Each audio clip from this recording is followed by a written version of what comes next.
Salut à toi et bienvenue sur Astuces de classe, le podcast. C'est enfin les vacances et tu les as bien méritées. Même en repos, il existe plein d'occasions de s'épanouir, apprendre différemment et se préparer à une rentrée sereine. Dans cet épisode, je te propose des conseils simples et malins pour passer des vacances utiles sans pression. C'est parti. Se reposer pour mieux rebondir. Commençons par l'essentiel, le repos.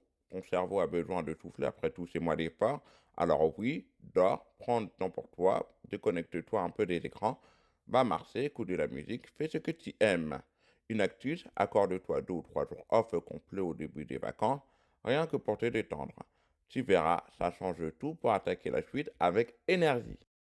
Partir en colonie, une autre manière d'apprendre. Si tu veux vivre une expérience enrichissante, pense aux colonies des vacances. Les colos apprenantes, soutenues par l'État, combinent activités ludiques et révision scolaire. Les colos thématiques, c'est pour découvrir des passions comme le sport, la nature ou les arts. Et les colos linguistiques t'aident à améliorer ton anglais ou ton espagnol tout en t'amusant. C'est une superbe occasion de rencontrer du monde, de grandir en autonomie et de t'amuser intelligemment. Fixe-toi un petit défi perso, les vacances c'est le bon moment pour te lancer un mini challenge, par exemple lire 2 livres que tu choisis toi-même, apprendre un mot en anglais chaque jour, tester une appli éducative amusante. Rien à poser, juste un objectif cool pour progresser sans même t'en rendre compte. Stade de réussite en août et l'école ouverte. Fin août, plusieurs collèges et lycées organisent des stades de réussite. C'est gratuit, encadré par des profs et ça t'aide à réviser les bases tranquillement. Il y a aussi le dispositif école ouverte, des activités éducatives, sportives ou culturelles pendant les vacances, surtout pour ceux qui restent en ville. 2 bonnes options pour apprendre autrement et garder un petit rythme scolaire sans stresser.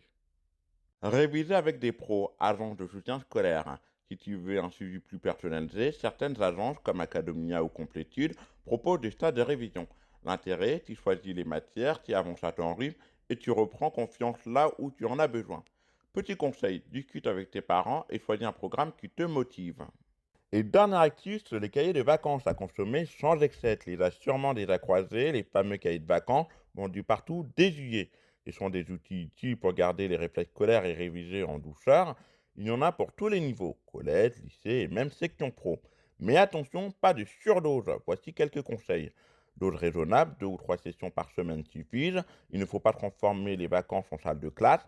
Sois intelligent, prends un cahier adapté à ton niveau réel, pas forcément celui de l'année prochaine. L'objectif, c'est de consolider, pas d'anticiper à tout prix. Rends ça ludique, fais les exercices avec un ami, challenge tes parents ou transforme ça en jeu avec récompense. Le cahier de vacances peut être un bon compagnon à condition de rester au service du plaisir d'apprendre. Voilà, tu as maintenant plein de pistes pour des vacances intelligentes et enrichissantes. Que tu choisis de partir en colo, de relever un défi personnel ou de réviser un peu, l'important c'est d'en faire une période utile sans oublier le plaisir. Profite bien de ton été, prends soin de toi et on se retrouve très bientôt pour un nouvel épisode sur un site de classe. À très vite!